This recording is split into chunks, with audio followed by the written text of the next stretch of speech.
Майстори и майсторанки. Обработили сме профилното желязо с българският ръждопреобразовател Ръждостоп.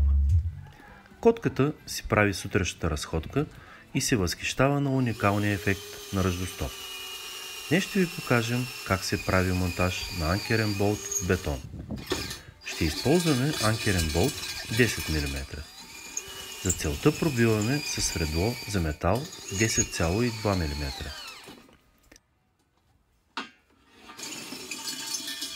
Ето го и самият крепежен елемент. Пробваме го дали влиза в профилното желязо. Всичко е наред. Сега ще ви покажем и истинското действие на анкерен болт за монтаж бетон. Колкото повече завиваме, толкова повече втулката се впива бетона, както е казал Мечо Пух. Вземаме старата дрелка на ток и пробиването напредва главоломно.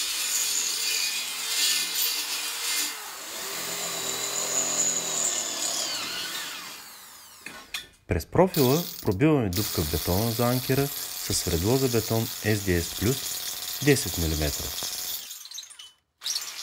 Фиксираме анкерния болт.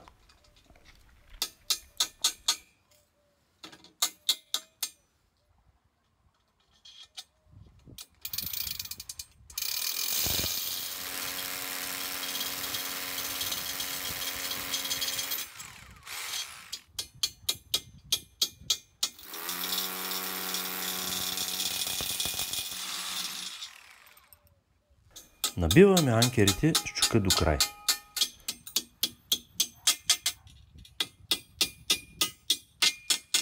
Завиваме енергично с уникалния трещотен ключ на Вюрт.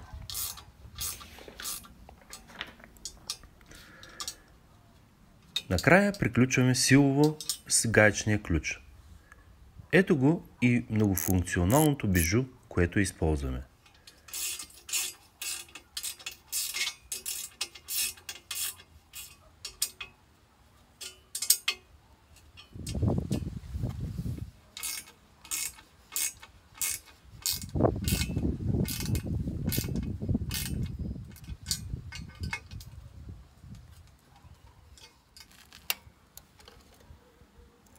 Заваряме гредата към пламката.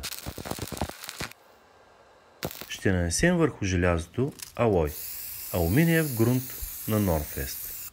Уникалното покритие се нанася лесно и получаваме една уникална защита срещу ръжда и корозия.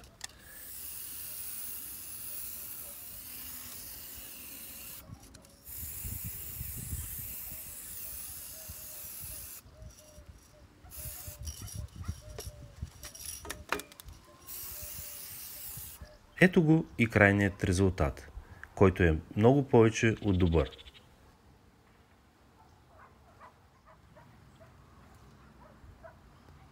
Гроздето озрява и скоро ще правим вино. Серво БГ. Ти го можеш!